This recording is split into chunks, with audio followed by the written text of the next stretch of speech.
What's up YouTube, Capital G here. We're talking to banlist in this video, more specifically ban cards. These cards at one point or another definitely earn their spot on the ban list more or less, but they often find themselves stuck on the list and forgotten about, with many players wondering if these cards would have any impact at all on the competitive meta. These are perfect examples of just that, but I haven't limited this list to cards that we think should just come back. I've also taken into consideration what players want off the list due to personal bias, fanfare, or out of the belief that this card is a necessity, whether they deem it healthy or unhealthy to the game. Everything is fair game on this list as long as the players want this card to actually be unbanned and they have made it known.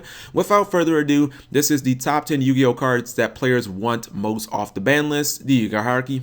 Number 10, Singai. Starting off our list is a particularly intriguing situation, as many players believe that Singai's untimely banning was more in part thanks to another extremely powerful card in Tour Guide from the Underworld. Singai's banning is often looked at as collateral damage of Konami's crusade to kick off the XC era with a boom, rather than the strength of the card itself, even though Singai's high utility was never questioned. Interesting enough, it seems that Konami is completely aware of the players' feelings towards Singai's banning, which is depicted through cards like Wrongful Arrest and Shared Ride.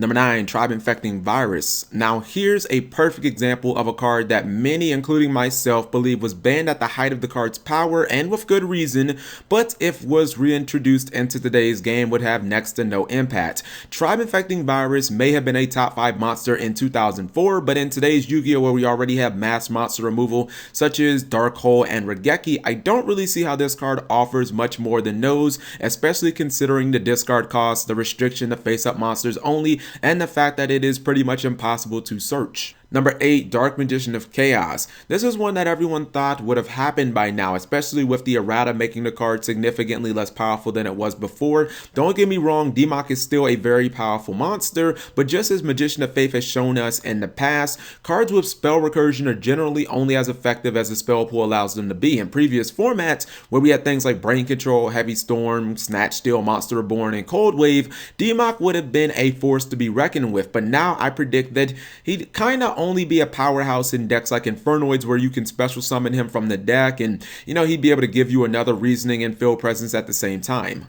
Number 7, Solemn Judgment. When this card was banned in the TCG, Konami of America's Kevin Tewart basically said that the card was broken and we needed to stop pretending that it wasn't. And to be completely honest, that's probably true. But at the same time, Solemn Judgment is one of the most, maybe the most skillful trap ever printed. Yes, you can technically always activate it, but should you? That's the question you have to ask yourself, especially in the early game where giving up 4,000 life points can have dire consequences on the rest of the duel. I think a lot of people also want to see Solemn Judgment back because if you look at the state of traps, cards like Ring of Destruction and Evac Device are simply not as powerful or effective as they used to be, and a trap like Solemn Judgment is largely immune to power creep.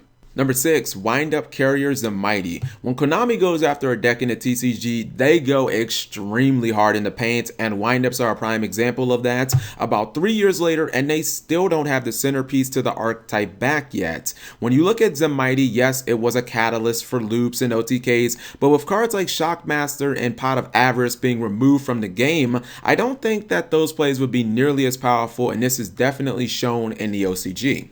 Number 5, the Dragon Rulers. In my opinion, the most polarizing archetype to ever be released and maybe the most destructive. The Dragon Rulers generally divide the player base into you either love or hate them in the impact that they had on the game, but at limited status, they were more used to boost specific archetypes that were designed around attributes like Mermail, Lavals, and Girgia, and even when they were combined into dragon-based decks such as Mythic or Hieratic Rulers, I'd argue that they weren't much of a problem. It wasn't until Dark Matter Dragon was released that players started looking at them as degenerative again. Number 4, Heavy Storm. Enter the first quote-unquote necessary evil as termed by the player base. Heavy Storm is no doubt a format transforming card, and it completely changes the way that people duel just by being legal. It has the power to single-handedly swing a duel in a player's favor, and at the same time, it is often looked at as a card that punishes overextension, which is why players often look at it as a very skillful card and see it in a favorable light.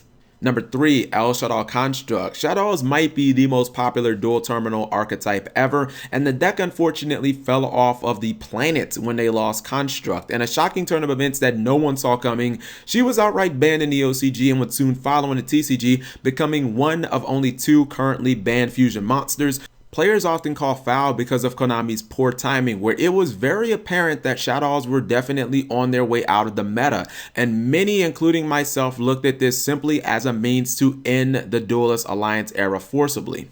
Number 2, Evil Swarm Exciton Knight. Full disclosure, I personally called for the banning of this oversized bug about 6 months ago, not knowing that it was one of the biggest factors in keeping the pendulum mechanic and its overextension in check. Exciton Knight does indeed punish players for winning, which I'm not particularly a fan of, but at the same time, it punishes faulty deck building, mainly not running any traps. Could it be exploited if brought back like it was in the XC version of Infernity? Probably, in fact, definitely, but it generally falls under the category of necessary evil. Honorable mentions include Lavalval Chain, Destiny Hero Disc Commander, and Necra Sharit. And finally, to our number 1, Elemental Hero Straddles, one of the most iconic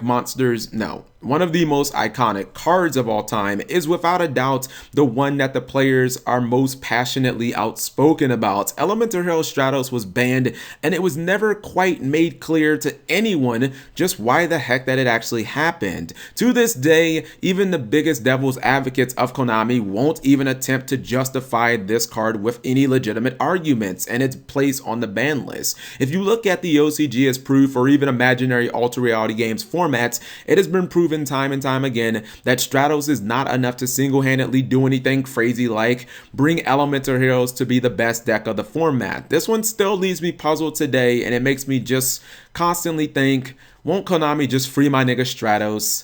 So let me know what you guys think of my list. Were there any cards that you guys believe that the player base definitely wants off the ban list that I missed out on? If so, leave that in the comment section below. Thank you for watching as always.